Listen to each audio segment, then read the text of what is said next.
What does it mean to live a holy life? For many, the image of sanctity involves monasteries, missions, or martyrdom. But for St. Louis and St. Zélie Martin, holiness was woven into the fabric of daily family life. Through raising children, running a business, and facing the inevitable sorrows and joys of this world, Louis and Zélie didn't start out intending to get married. In fact, both originally felt called to religious life. Louis aspired to become a monk, and Zélie hoped to enter the convent. But in God's mysterious plan, both were redirected. The doors to religious life closed for them, not because they weren't worthy, but because God had a different mission prepared, a mission hidden in the ordinary rhythms of marriage and family.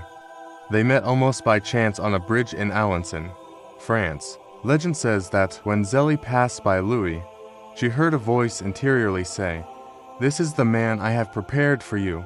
Not long after, they married. But their marriage was anything but conventional for the time. From the very beginning, they placed God at the center of their relationship. Daily Mass, prayer, acts of charity, these weren't occasional events. They were the heartbeat of their life together. They made a radical decision in their early years to live their marriage in perfect chastity, offering it entirely to God. But a wise confessor eventually guided them to embrace the fullness of the sacrament of marriage, including its openness to life. And life came, 9 children in total. But this is where their story becomes marked by both profound joy and deep suffering. 4 of their children died in infancy or early childhood, an unspeakable pain for any parent. Yet through it all, Louis and Zélie clung to their faith. They didn't become bitter. They didn't despair. Instead, they leaned even more on God's mercy and grace. Zélie was a successful lace maker, running a business that demanded precision, patience, and perseverance. Louis was a watchmaker, a craft that also required care and attention. Together, they modeled for their children the dignity of work, the importance of honesty, and the constant presence of God in the smallest tasks. Their home was not just a place to live, it was a domestic church. It was filled with prayer, conversation about God, acts of kindness, and above all, love. The Martins were not wealthy, but their riches were spiritual.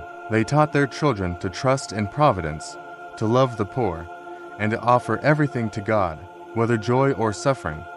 But suffering would come in a terrible form. Zélie was diagnosed with breast cancer at a time when treatment was primitive and painful. Even as her health deteriorated, she continued to care for her children, to manage her business, and to pray. In 1877, she passed away at just 45 years old, leaving Louis to raise their 5 surviving daughters alone. Louis, now a widower, faced this heavy cross with incredible faith. He continued to guide his daughters, encouraging their vocations, nurturing their education, and being a father present not only physically, but spiritually. His life became a testimony of faithful fatherhood, of sacrificial love that mirrored Christ.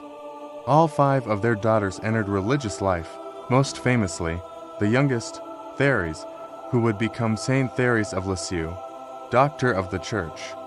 But behind the little flower was the fertile soil of a home that taught her to love, to trust, and to surrender everything to God. Louis himself faced a final cross, declining health and dementia, which eventually led to his admission to a care facility.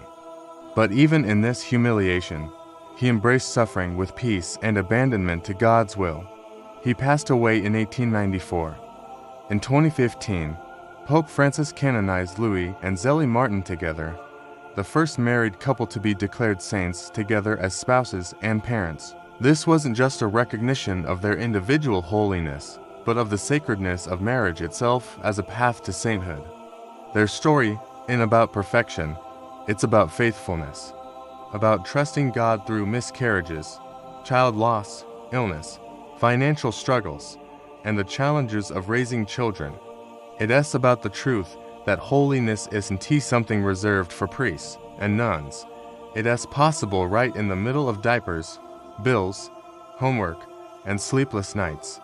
St. Louis and St. Zélie Martin remind us that the path to heaven is often paved through the ordinary, through loving our spouse when it's hard, through being patient with our children when we feel exhausted, through showing mercy, forgiving quickly, and keeping Christ at the center of our homes. Their legacy is not just that they raised a saint, but that they lived as saints themselves. A husband and wife who show us all that holiness begins at home. St. Louis and St. Zélie Martin, pray for us, pray for all families,